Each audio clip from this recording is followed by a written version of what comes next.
Hello दोस्तों, आपका स्वागत है आपकी अपनी शिक्षा की चौपाल में। शिक्षा की चौपाल में हम प्रकाश के परावर्तन अध्याय में उससे संबंधित अंकित प्रश्नों को हल कर रहे थे। तो इसी क्रम में हम आज के कुछ अंकित प्रश्नों को हल करेंगे। ठीक है, तो हमारा पहला क्वेश्चन है, 2 सेंटीमीटर ऊंचाई वाली एक वस्तु अवतल दर्पण से 32 सेंटीमीटर की दूरी पर रखी गई है। कितनी सेंटीमीटर की?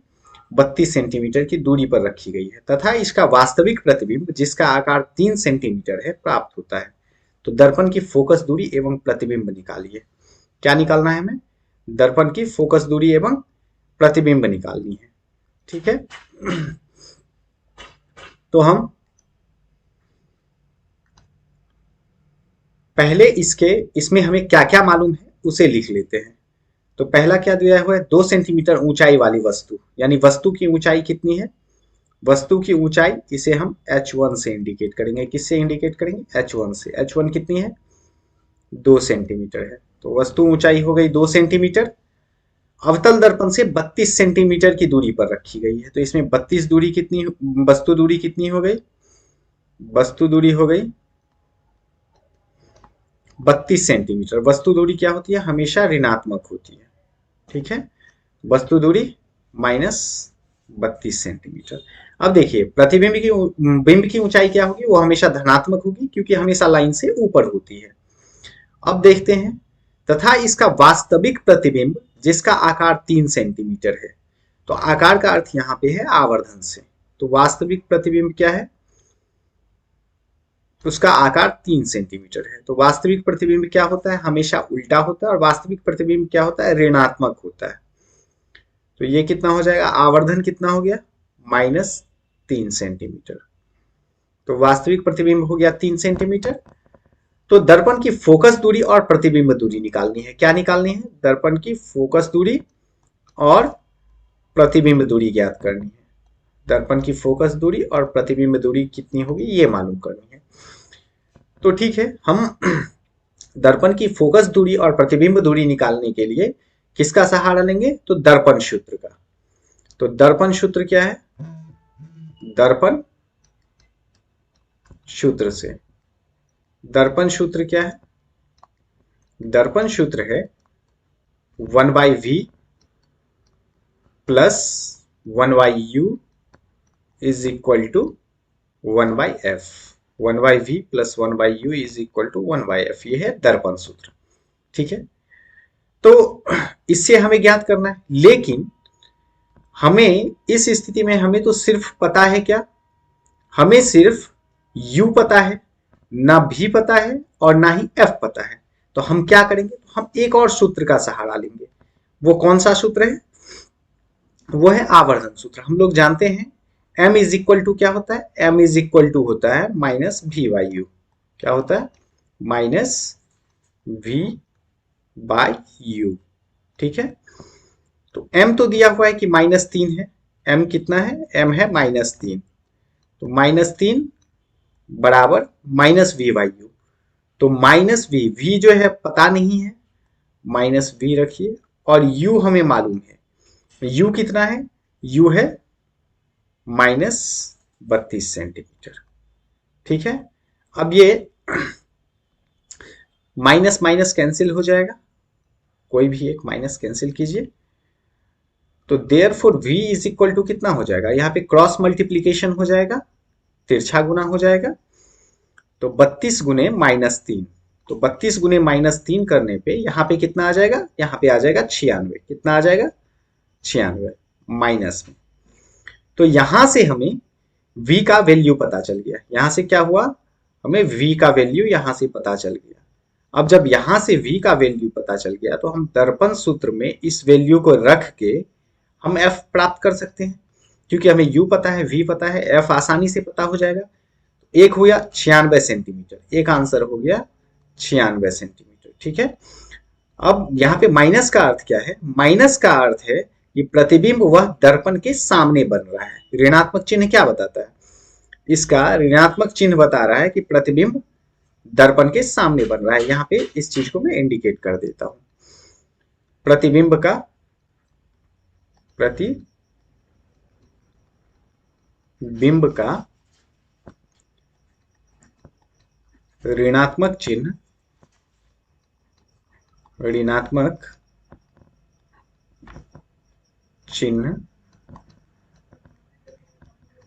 बता रहा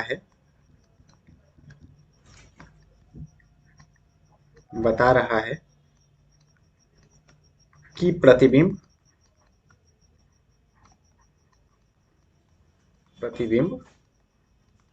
दर्पण के सामने बन रहा है। कहां बन रहा है? प्रतिबिंब दर्पण के सामने बन रहा है।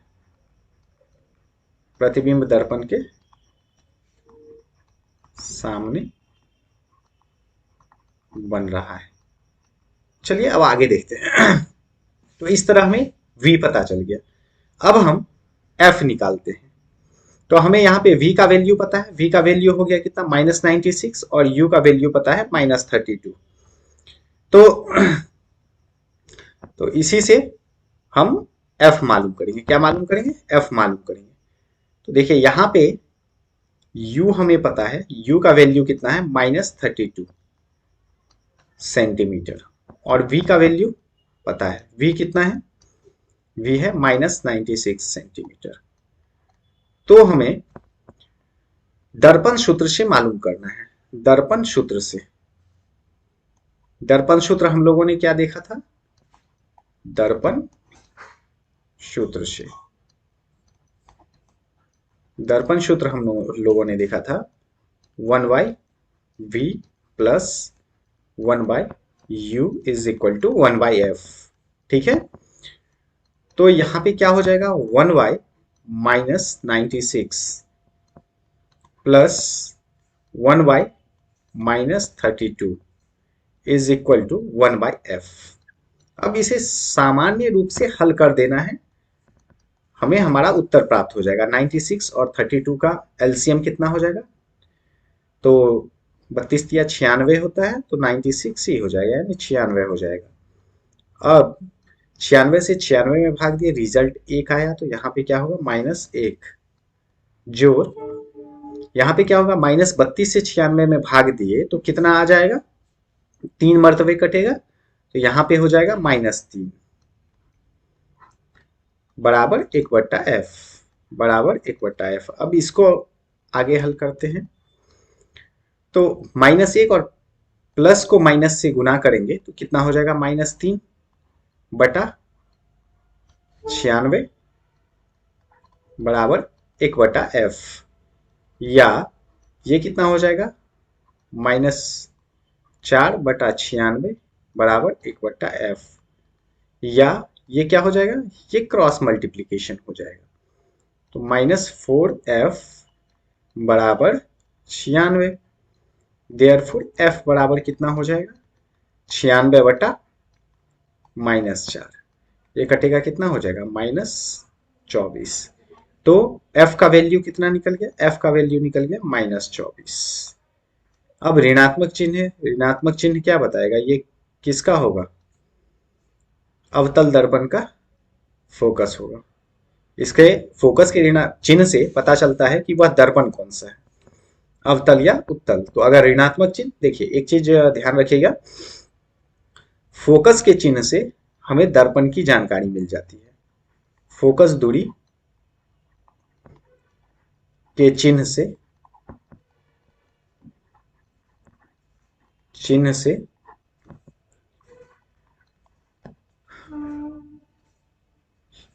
दर्पण की जानकारी मिलती है। दर्पण कौन सा है?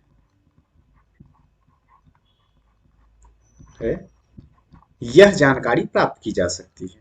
यह जानकारी प्राप्त की जा सकती है। अब कैसे प्राप्त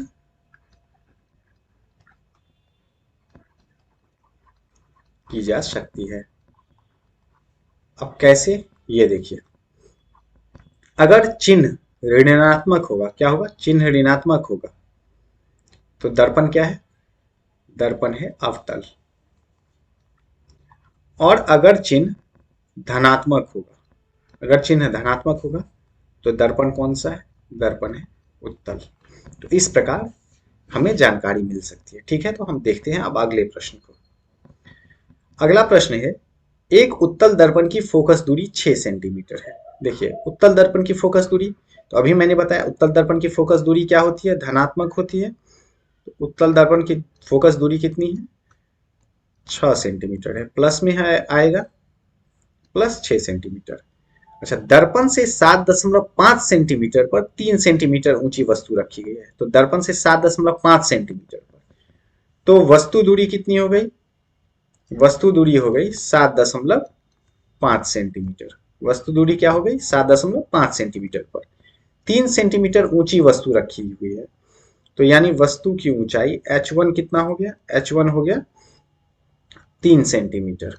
वस्तु दूरी हमेशा, वस्तु की ऊंचाई हमेशा धनात्मक होगी। तो 3 सेंटीमीटर की दूरी पर रखी हुई है। अब हमें निकालना क्या है, प्रतिबिंब का स्थान। तो मतलब v ज्ञात करना है, आकार तथा उसका स्वरूप यानी h2 भी हमको मालूम करना है। ठीक है, h2 भी मालूम करना है।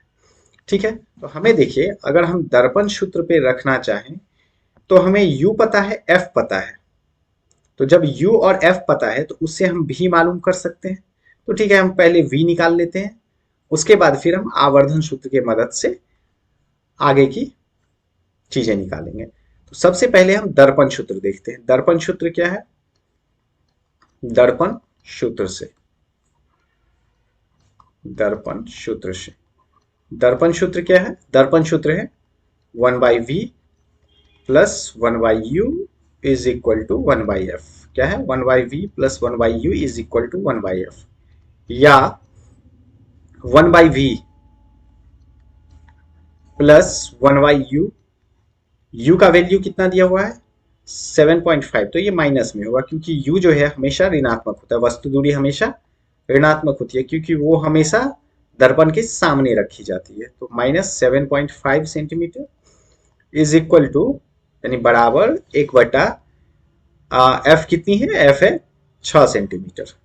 ठीक है, या 1/v। अब ये प्लस और माइनस मल्टीप्लाई होके, मतलब गुना होके माइनस हो जाएगा। ये क्या होगा, 1/7.5। अब इसको हम बराबर 1/6 लिख सकते हैं। ये कितना हो जाएगा, या 1/v बराबर 1/6 जोड़, ये माइनस है, जब इसका बराबर से इस तरफ या उस तरफ जाता है तो चिन्ह बदल जाता है। तो ये कितना हो जाएगा, 1/7.5। चलिए 1/7.5 आया। अब इसको हम हल करते हैं। ये कितना हो जाएगा इधर, या 1/v बराबर 6 और 7.5, अगर दशमलव हटाए तो यहाँ पे 0 आ जाएगा। ठीक है, तो आप दशमलव हटा दीजिए ताकि ये आसान हो जाए। 0 आ गया। अच्छा, और 5 दूनी दूनी 10, और 5 से काटेंगे तो कितना हो जाएगा, 15। अब 15 और 6 का लघुत्तम कितना हो जाएगा, 30 हो जाएगा। कितना हो जाएगा, 30। ठीक है, अब 6 से भागा दिए 30 में, 6 पंचे 30, यहाँ पे कितना है 5 आया, प्लस 15 दूनी 30 और 2 दूनी 4, 15 दूनी 30, 2 मरतबे लगा और 2 को 2 से गुना करेंगे 4 आया। तो या कितना हो गया, 1/v बराबर 9/30। कितना हो गया, 9/30। काट दीजिए इसको, 3 तिया 9, 3 दह 30, या 3v बराबर 10। इसीलिए v बराबर कितना हो जाएगा, 10/3। कितना हो गया, 10/3। तो अब यहां पे देखिए, यहां पे हमको v का वैल्यू मिल गया। अब v का वैल्यू क्या मिला है, v का वैल्यू हमको धनात्मक मिला है, और जाहिर सी बात है धनात्मक होगी भी क्योंकि ये कौन सा दर्पण है, ये एक उत्तल दर्पण है, और उत्तल दर्पण में प्रतिबिंब हमेशा दर्पण के दाईं ओर बनता है। ठीक है, अब हमें निकालना क्या है, आवर्धन निकालना है, मतलब हमें H2 मालूम करना है। ठीक है, H2 हम मालूम करते हैं। तो हम जानते हैं m बराबर क्या होता है, minus v by u. M बराबर माइनस वी वाई यू, तो v 10/3 और u -7.5, या हम इससे भी निकाल सकते हैं। तो ठीक है, हम पहले जो है m निकाल लेते हैं, ठीक है, m निकाल लेते हैं इसका। तो चलिए, सबसे पहले v हमें पता है, v बराबर दिया हुआ है 10/3 सेंटीमीटर। v बराबर क्या दिया हुआ है, 10/3 सेंटीमीटर। और u बराबर कितना दिया हुआ है, -7.5 सेंटीमीटर। तो इससे हम m तो मालूम कर सकते हैं आवर्धन सूत्र से। आवर्धन सूत्र क्या होता है, आवर्धन सूत्र से, तो आवर्धन क्या होता है, आवर्धन m बराबर होता है minus v by u. M बराबर क्या होता है, माइनस वी वाई यू, ठीक है। तो माइनस, यहां पे माइनस आएगा, और वी वाई यू, तो v कितना है, v है 10/3 और बटा यहां पे -7.5, -7.5। ये माइनस और माइनस कैंसिल कर सकते हैं, ये कितना हो जाएगा, 10/3 गुने 7.5, 10/3 गुने 7.5। अब देखिए, ये दशमलव हटाइए, 0, 25 चौके 100 और 25 तिया 75, ये कितना हो गया, 4/9। आवर्धन कितना हो गया, 4/9 सेंटीमीटर। अब इसके बेस पे जब हमें आवर्धन पता चल गया, आवर्धन क्या है, आवर्धन यहाँ पे आवर्धन का वैल्यू जो है वह धनात्मक निकला है। आवर्धन का वैल्यू क्या निकला है, धनात्मक निकला है। तो जब आवर्धन का वैल्यू धनात्मक निकला है तो आपको पता होना चाहिए कि आवर्धन अगर धनात्मक होगा, इसका मतलब प्रतिबिंब क्या है, प्रतिबिंब काल्पनिक है। प्रतिबिंब सीधा और काल्पनिक है। इसका अर्थ क्या हुआ, प्रतिबिंब, प्रतिबिंब सीधा एवं काल्पनिक है। प्रतिबिंब कैसा है, प्रतिबिंब सीधा एवं काल्पनिक है, एवं काल्पनिक है। और हमें निकालना क्या है, हमें निकालना है वस्तु की, माफ कीजिएगा, प्रतिबिंब की ऊंचाई क्या है। तो प्रतिबिंब की ऊंचाई के लिए एक तो हमें पता चल गया कि m इतना है, और हमें इसमें यहाँ पे देखिए h1 दिया हुआ है। h1 कितना दिया हुआ है, h1 दिया हुआ है 3 सेंटीमीटर। तो h1 3 सेंटीमीटर दिया हुआ है, h1 बराबर 3 सेंटीमीटर। तो हम जानते हैं कि आवर्धन m बराबर जो है क्या होता है, h2/h1। क्या होता है, h2/h1। तो ठीक है, आवर्धन कितना है, 4/9। तो 4/9 बराबर h2/h1। तो h2 कितना है पता नहीं, ये पता करना है। और h1 कितना है, h1 3 सेंटीमीटर है। तो ये इससे मल्टीप्लाई हो जाएगा। तो 4/9 गुने 3 बराबर h2। तो h2 कितना हो जाएगा, ये 3 से कैंसिल, 3 तिया 9।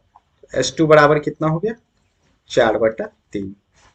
इसको पॉइंट में अगर आप कन्वर्ट करें तो 1.33 सेंटीमीटर आप लिख सकते हैं। S2 बराबर कितना हो गया, 1.33 सेंटीमीटर। अब H2 अगर जो है 1.33 सेंटीमीटर निकला, और इसका चिन्ह क्या है, चिन्ह धनात्मक है, इसका मतलब प्रतिबिंब क्या है, प्रतिबिंब सीधा बन रहा है। प्रतिबिंब अगर जो है धनात्मक है, इसका मतलब प्रतिबिंब काल्पनिक और सीधा है। कैसा है, काल्पनिक एवं सीधा, काल्पनिक एवं सीधा बन रहा है, ठीक है। तो अब हम चलते हैं अगले प्रश्न की ओर। हमें यही तीनों निकालना था। अब जो है हम अगले प्रश्न की ओर चलते हैं।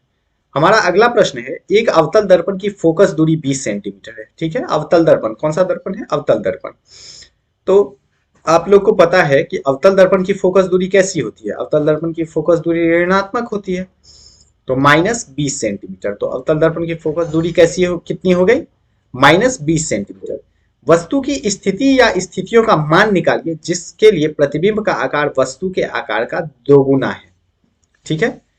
तो वस्तु की स्थिति या स्थितियों का मान निकालिए जिसके लिए प्रतिबिंब का आकार है क्या है, वस्तु के आकार का 2 गुना है।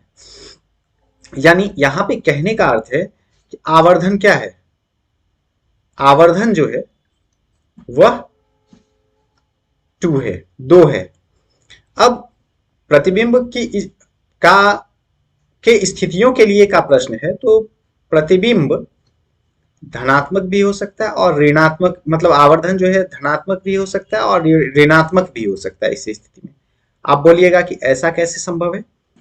अब देखिए यहाँ पे 2 कैसे आया, यहाँ पे ये ध्यान दीजिए, वस्तु की स्थिति या स्थितियों का मान निकालिए जिसके लिए प्रतिबिंब का आकार क्या है, वस्तु के आकार का 2 गुना है। और आवर्धन क्या है, आवर्धन तो यही बताता है कि प्रतिबिंब वस्तु के आकार का कितना गुना है। अगर 2 गुना है तो 2।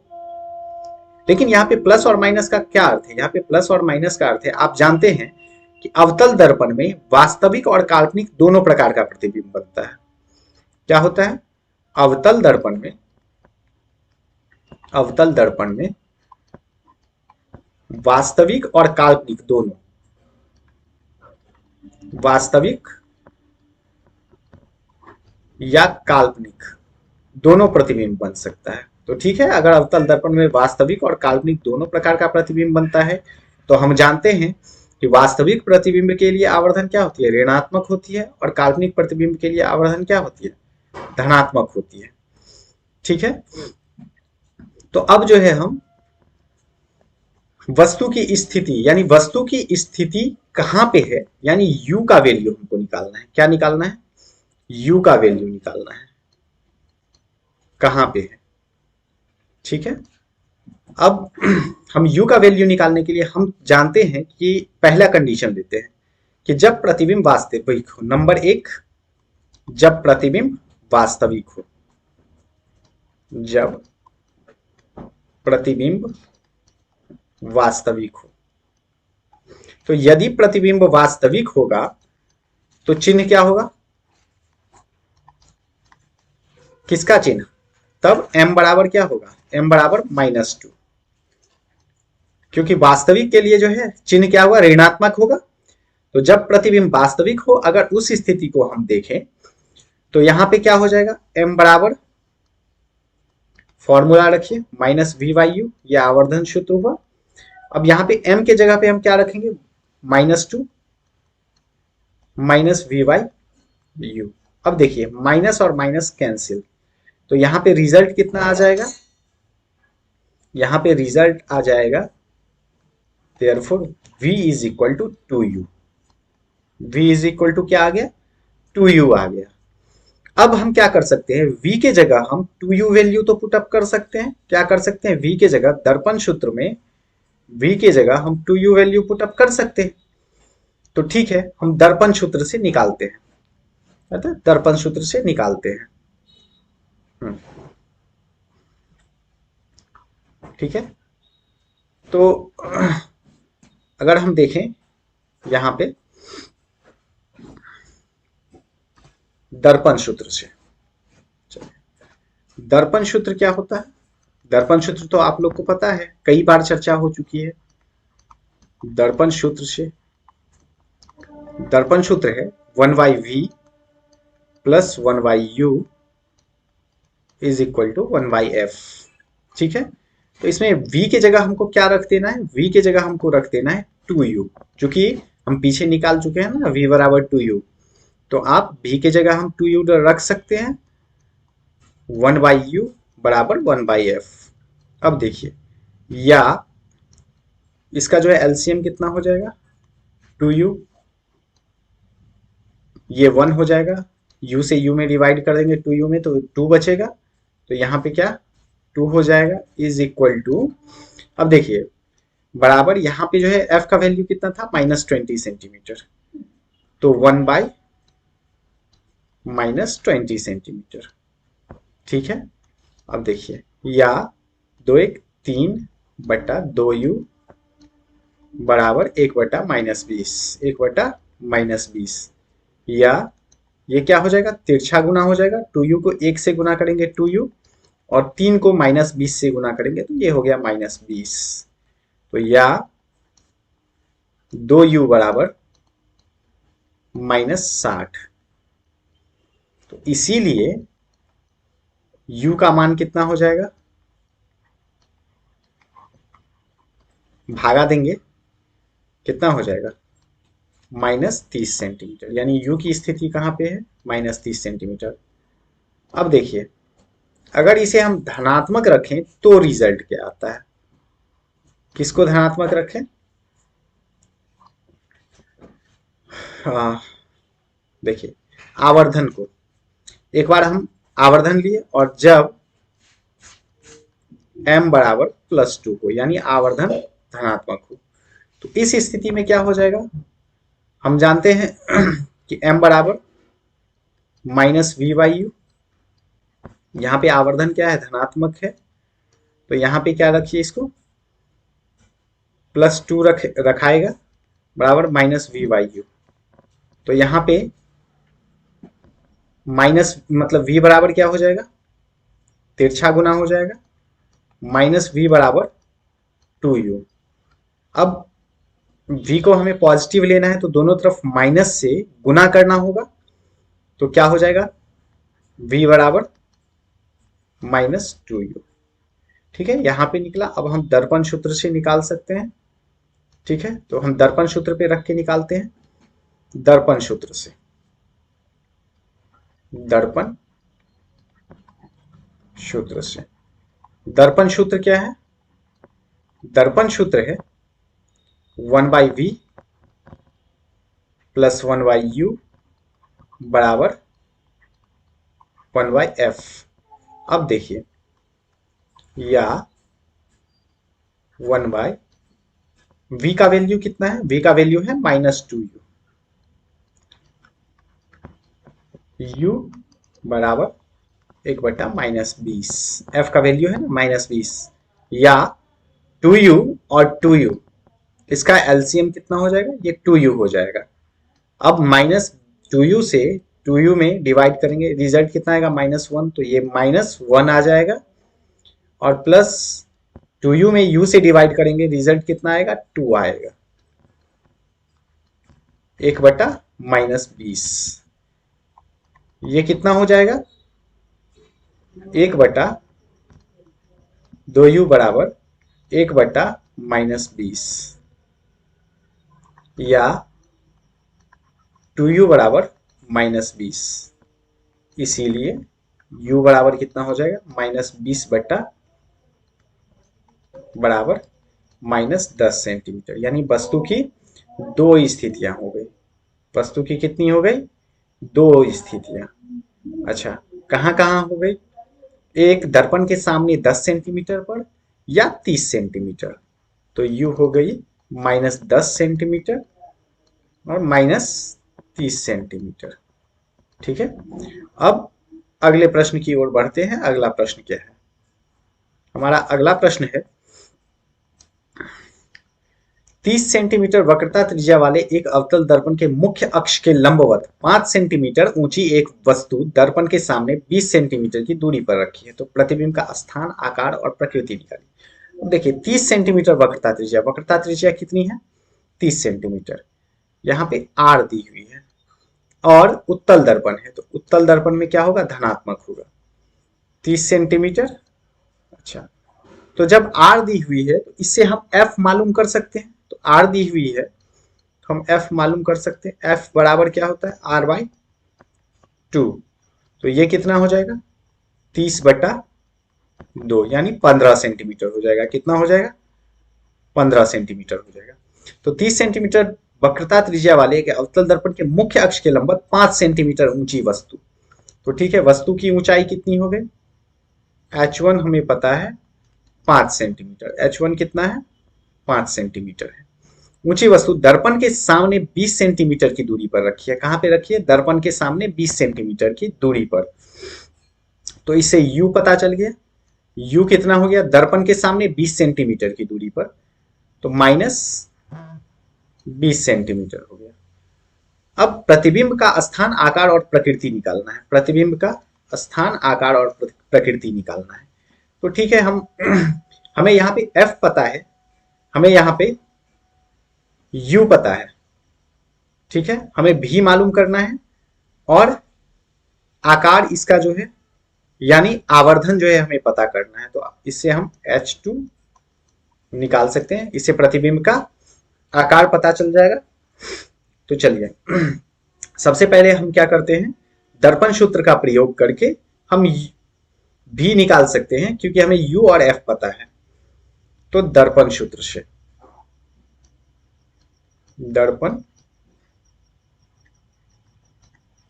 सूत्र से, दर्पण सूत्र क्या है, 1/v प्लस 1/u बराबर 1/f, या 1/v प्लस 1/u। u का वैल्यू कितना है, u का वैल्यू है -20 सेंटीमीटर, और बराबर 1/f, f कितना है 15 सेंटीमीटर है। इसको आप लिख सकते हैं, अगर ये प्लस इस माइनस से मल्टीप्लाई हो जाएगा तो रिजल्ट क्या आएगा, -1/20 बराबर 1/15। अब इसे हम इस प्रकार लिख सकते हैं, 1/20 को हम उस तरफ ले जा सकते हैं, 1/15 जोड़ 1/20, ठीक है, या 1/v बराबर 20 और 15 का लघुत्तम कितना हो गया, ये 60 हो जाएगा। कितना हो जाएगा, 60 हो जाएगा। तो 15 चौके 60, यानी 4 जोड़ 20 दिया 60, 3, या 1/v बराबर कितना हो जाएगा, 7/60, ठीक है। तो ये तिरछा गुना हो जाएगा, क्या होगा, तिरछा गुना होगा। तो कितना हो जाएगा, 7v, तिरछा गुना होने के बाद क्या हो जाएगा, 7v बराबर 60 हो जाएगा। इसीलिए v का वैल्यू यहाँ पे कितना आ गया, v का वैल्यू आ जाएगा 60/7 सेंटीमीटर। कितना आ गया, v का वैल्यू यहाँ पे आ गया 60/7 सेंटीमीटर।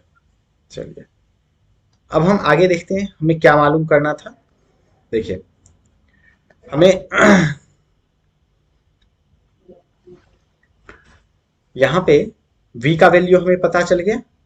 अब हमें मालूम करना है, H1 दिया हुआ है, H2 मालूम करना है, ठीक है। तो इससे हम H2 मालूम कर सकते हैं, कैसे, फॉर्मूला क्या होता है, हम जानते हैं कि H2 बटा आवर्धन बराबर क्या होता है, आवर्धन बराबर होता है -v/u। और आवर्धन का एक दूसरा फॉर्मूला भी आप जानते हैं कि m बराबर H2/H1। क्या होता है, H2/H1।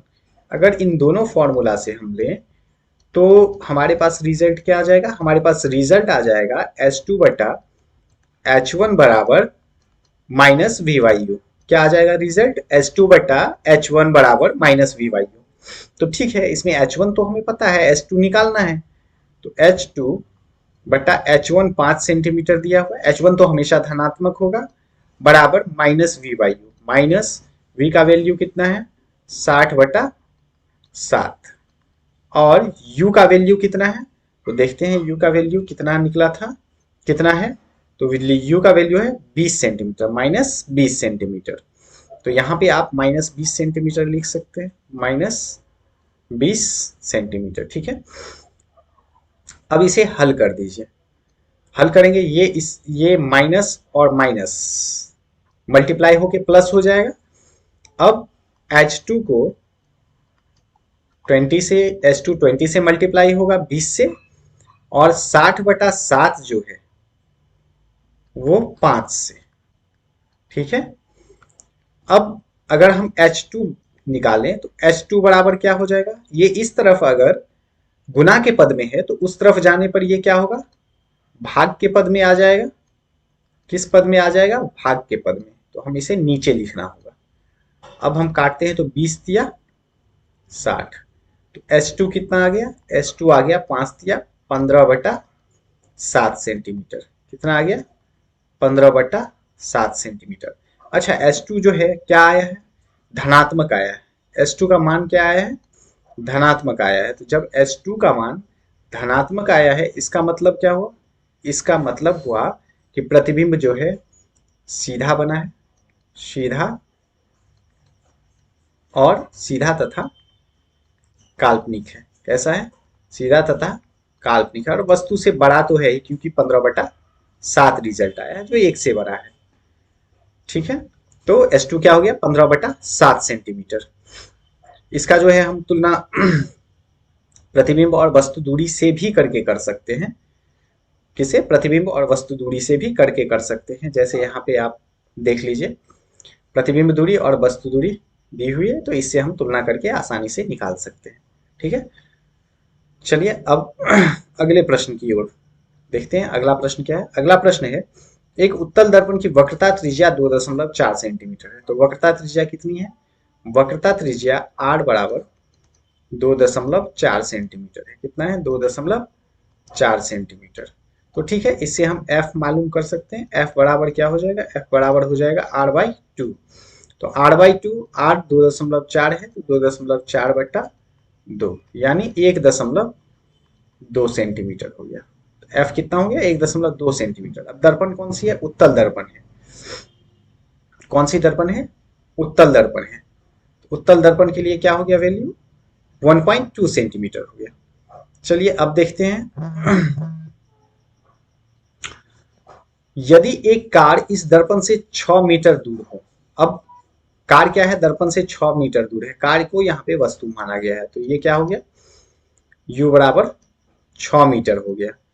तो इसके प्रतिबिंब की स्थिति, प्रकृति और आकार क्या होगी? यानी V निकालना है। V निकालना है, उसका आकार निकालना है। आकार मतलब आवर्धन जो है निकालना है, आवर्धन निकालना है, और प्रकृति तो निकल जाएगी, इसी से हम उसके चिन्ह से पता लगा लेंगे। तो चलिए हम दर्पण सूत्र पे रखते हैं। दर्पण सूत्र से, दर्पण सूत्र से, दर्पण सूत्र क्या है? दर्पण सूत्र है 1/v प्लस 1/u बराबर 1/f। अब देखिए, 1/v जोड़ 1/u का मान कितना है? 6 है, और 1/f, f कितना है? 1.2 है। तो ये कितना हो जाएगा? 1/v उस तरफ जाएगा, पॉजिटिव से क्या हो जाएगा? निगेटिव हो जाएगा, या 1/v बराबर, अब देखिए अगर यहाँ का हम दशमलव हटा दें, यहाँ 0 आ जाएगा। 2 पंचे 10, 2 छक्के 12, तो 5/6 तो इसको लिख सकते हैं ना। 5/6 घटे 1/6, तो ये कितना हो जाएगा? या 1/v बराबर 6, 6 का लघुत्तम 6 और 5 घटे 1, या 1/v बराबर 4/6। तो ये कितना हो गया? 4v बराबर 6, v बराबर 6/4। अब 6 में 4 से भाग देंगे, 6 एकम 6, तो 0, 1.5 सेंटीमीटर आ गया। और रिजल्ट क्या आ गया? धनात्मक। रिजल्ट धनात्मक आया, ठीक ही है, क्योंकि प्रतिबिंब क्या है? और कीजिएगा, यहाँ पे लिख देता हूँ, आप लोग को शायद दिख नहीं रहा होगा। तो यहाँ पे कितना आ जाएगा? v बराबर आ जाएगा 1.5 सेंटीमीटर। ठीक है, क्योंकि ऊपर में क्या आया था? v बराबर आया था 6/4, 6 में 4 से भाग देंगे, 1.5 सेंटीमीटर आ जाएगा। ठीक है, अब यहाँ पे क्या है? धनात्मक आया, तो धनात्मक का अर्थ क्या है? ये आभासी है, और उत्तल दर्पण है तो प्रतिबिंब का आभासी होना फिक्स है। अब हमें क्या निकालना है? हमें m निकालना है। तो m निकालना है, तो हमें यहाँ पे क्या प्राप्त हुआ है? u प्राप्त है 6 सेंटीमीटर माइनस में, और v प्राप्त है 1.5 सेंटीमीटर प्लस में। अब हम जानते हैं आवर्धन m बराबर क्या होता है? -v/u होता है। क्या होता है?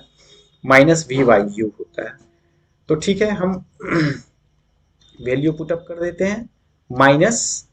-v का वैल्यू 1.5 और u का वैल्यू कितना है? -6। माइनस माइनस कट जाएगा, तो ये कितना आ जाएगा? रिजल्ट, रिजल्ट आ जाएगा, अब काटिए, 0.0, 15 एकम 15, 15 चौके 60।